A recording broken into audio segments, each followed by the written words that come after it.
Alright, g'day guys. Welcome back to another episode. Today, we're back out crayfishing. So the whites run's about to start shortly. I've got a pot on board, mate. I'll fish one for this week. See how we go.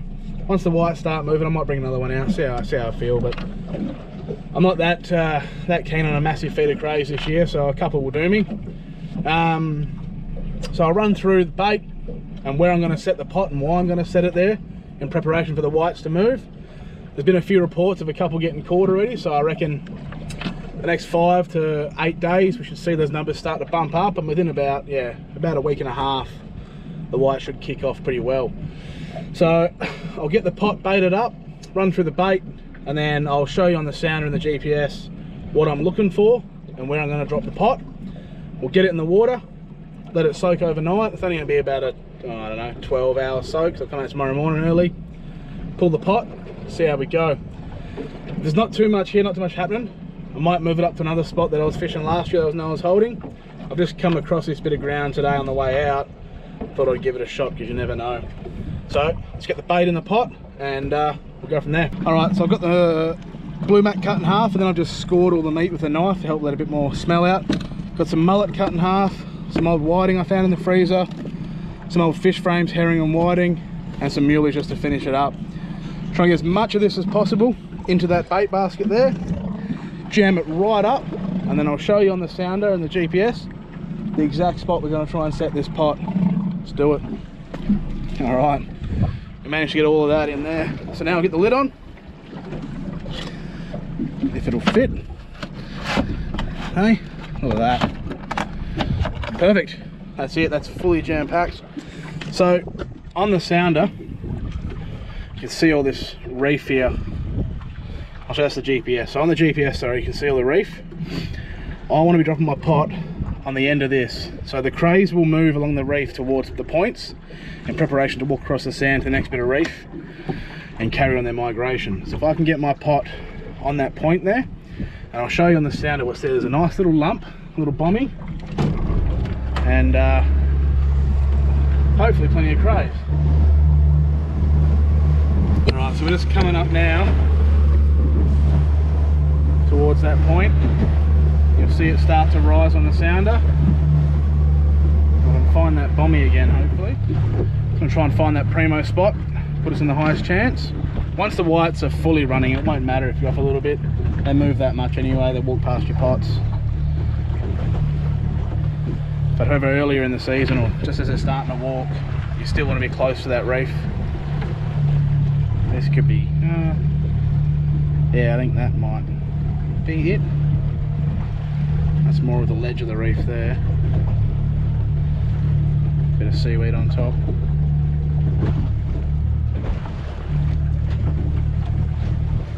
There it is.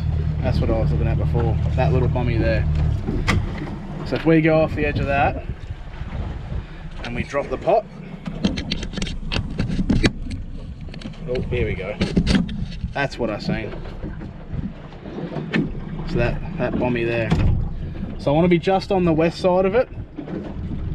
So I have to go too far past it. Don't want to get the pot snagged either, hopefully. So here comes the fun part. So now I've got the pot in position, I'm just going to drive back, around again.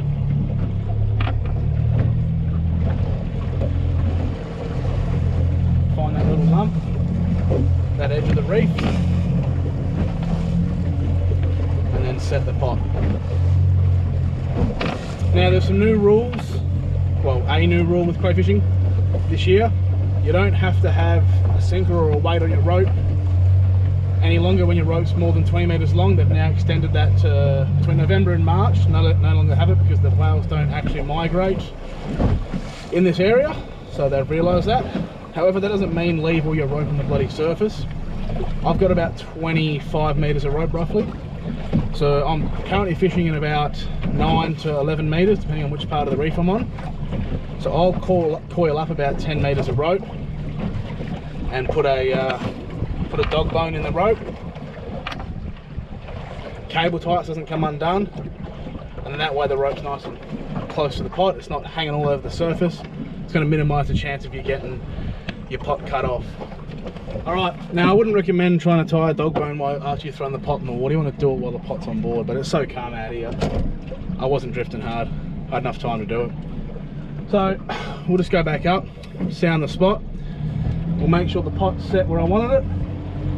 If not, we can just pull it up and shift it a little bit, but I think that should be about right.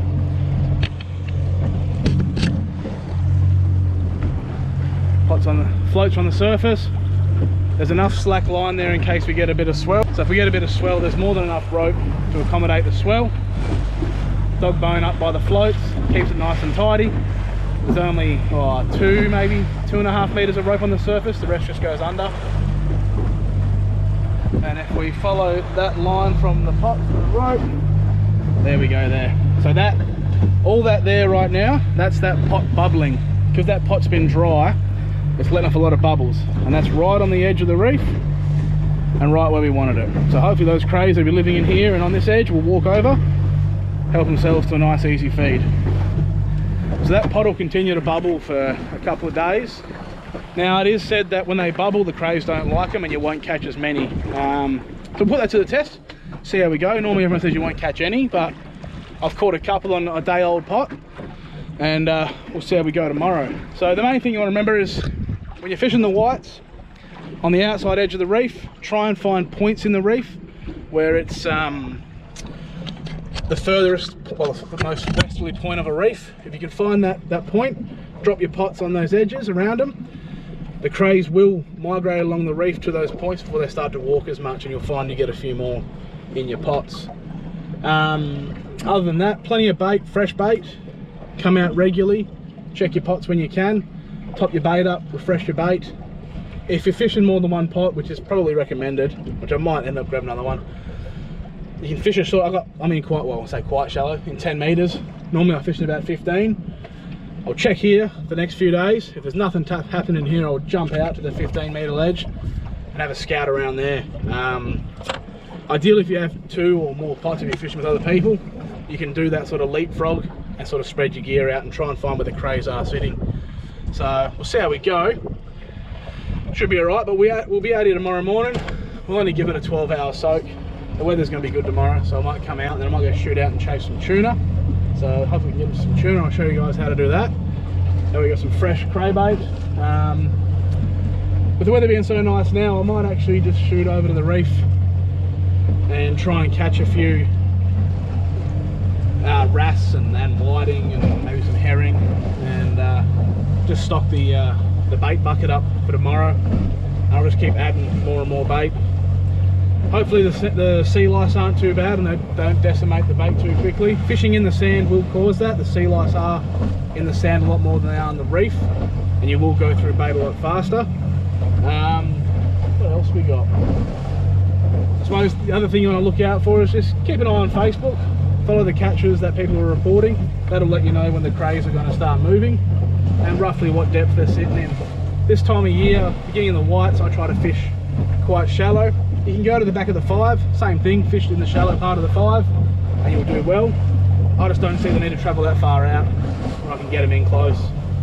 So be respectful, be courteous of other boaters, other potters. Don't bomb other people out. That's just, it's rude, it's unnecessary. There's more than enough reef out here for everyone to share, and it's just, it doesn't, you know, it's just not fun when you come out in the morning and your pot's, you know, on a nice bit of reef and you've got 3 other pots that are dumped next to you and they've tangled with you, and it's just, it's not fun to deal with. So just be mindful of that. You know, no one owns the ocean. It is a shared resource. Just remember to be courteous.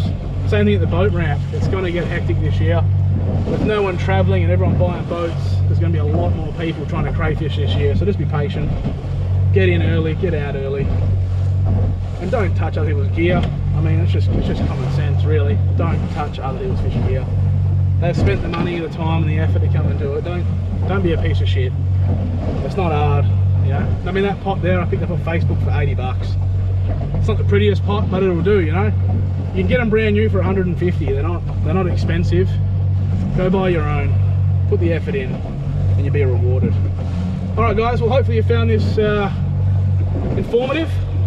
Make sure you subscribe to the channel because we'll be out again every day this week.